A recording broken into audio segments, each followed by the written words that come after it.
살아남기 위해 미친 척했던 왕족, 조선 최고의 개혁가가 되다.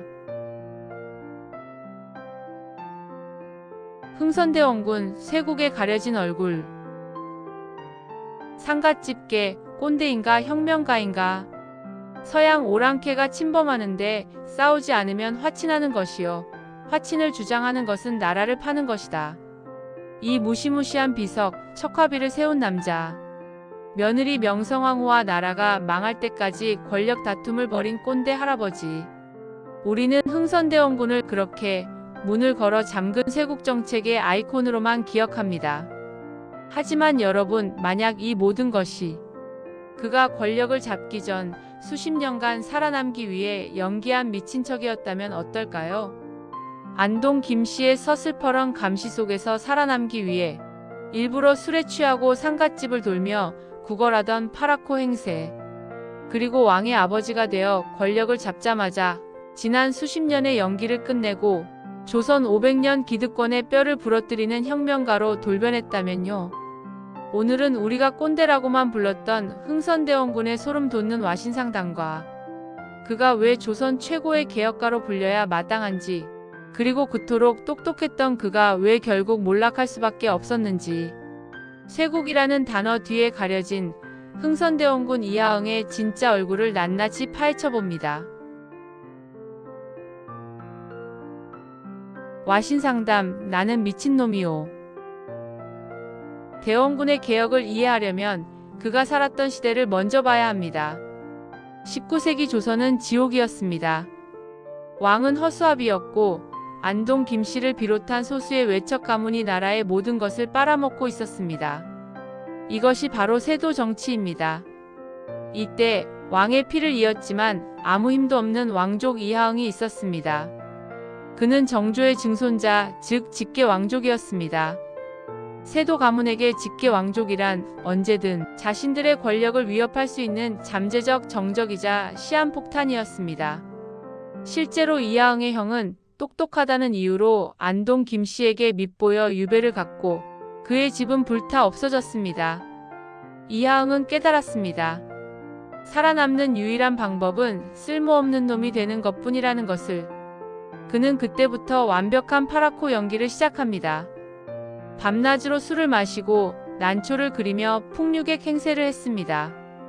심지어 안동 김씨의 수장 김작은의 잔칫집에 찾아가 나는 상갓집에 빌부터 먹는 개요 라고 외치며 술과 돈을 구걸했습니다.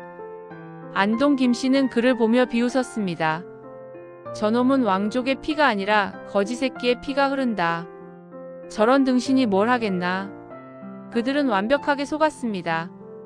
이하응은 그렇게 수십 년간 자신을 미친놈으로 위장한 채 안동 김씨의 심장부에서 그들의 오만함을 관찰하고 그들의 치부를 기록하며 단 한 번의 기회를 기다리고 있었습니다. 때가 왔다. 12살 아들을 왕으로 만들다. 1863년 드디어 기회가 왔습니다. 안동 김씨가 세운 허수아비 왕 철종이 아들 없이 붕어한 겁니다. 다음 왕은 누가 될 것인가? 왕위 계승권 1순위는 당시 왕실의 최고 어른이었던 조대비 신정왕후에게 있었습니다. 그녀는 안동 김씨에게 남편 효명세자와 아들 헌종을 잃은 한맺힌 여인이었죠. 바로 그날 밤 파라코 이하응이 조대비를 찾아갑니다. 두 사람은 조선 역사상 가장 극적인 정치적 딜을 성사시킵니다. 대비마마, 안동 김씨를 몰아내고 싶지 않으십니까? 제 둘째 아들 명복을 왕으로 삼아주십시오. 그러면 제가 대비마마의 원수를 갚아드리고 조씨 가문을 다시 일으켜 세우겠습니다. 조대비는 이 미친놈의 제안을 받아들입니다. 다음 날 조대비는 이하응의 12살짜리 아들 고종을 왕으로 지명하고 이하응에게는 왕의 아버지로서 국정 전반을 대리하라는 섭정의 권한을 줍니다. 이것이 흥선대원군의 탄생입니다. 수십 년간의 연기가 끝났습니다. 상갓집계는 사라지고 철권의 통치자가 등장했습니다. 그가 권력을 잡자마자 한 일은 상상조차 할 수 없는 혁명이었습니다. 혁명가 대원군, 기득권의 뼈를 부수다. 대원군의 개혁은 복수에서 시작되었습니다. 첫 번째 타깃, 안동 김씨 세력을 하루아침에 숙청해버립니다. 세도 정치, 이제 그런 건 없다. 하지만 그의 진짜 목표는 단순한 복수가 아니었습니다. 그는 조선이라는 낡은 집을 리모델링하는 수준이 아니라 아예 재건축하려 했습니다. 첫째, 조선 500년 기득권의 심장, 서원을 철폐하다. 서원은 본래 유학자들이 공부하고 제사 지내는 학교였습니다. 하지만 대원군 시절 서원은 조폭들의 아지트나 다름없었습니다. 그들은 국가에 세금 한 푼 안 내고 백성들의 땅을 빼앗고 자기들 마음에 안 들면 관아까지 쳐들어가는 무소불위의 집단이었습니다. 전국에 600개가 넘는 서원이 백성의 고열을 빨아먹고 있었죠. 대원군은 명을 내립니다. 땅 47개만 남기고 다 없애라. 유생들이 난리가 났습니다. 공자님을 모독하는 짓이다. 이때 대원군이 남긴 말이 걸작입니다. 진실로 백성에게 해가 되는 것이 있다면 공자가 다시 살아난다 해도 내가 용서치 않겠다. 이건 혁명이었습니다. 유교 탈레반의 나라에서 공자를 정면으로 반박한 겁니다. 둘째, 양반에게 세금을 물리다. 호포제. 당시 조선에서 군역은 상민들만 내는 세금이었습니다. 양반들은 우리는 고귀하다는 이유로 세금 한 푼 안 냈죠. 이게 얼마나 불공평합니까? 대원군은 법을 바꿉니다. 이제부터 양반 상민 구분 없이 집집마다 세금을 내라. 양반들은 하늘이 무너질 일이라며 뒤집어졌습니다. 어떻게 감히 양반과 상놈을 똑같이 취급하느냐. 대원군은 가볍게 묵살합니다. 나라에 세금 내는 게 뭐가 문제냐?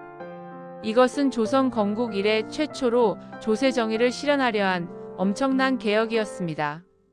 이 외에도 썩어빠진 비변사를 혁파하고 만백성의 소리를 듣는 신문고를 부활시켰습니다. 그의 10년 통치는 조선 500년을 통틀어 가장 과감하고 가장 빠르고 가장 강력한 개혁의 시대였습니다. 과유불급, 경복궁 중건의 무리수.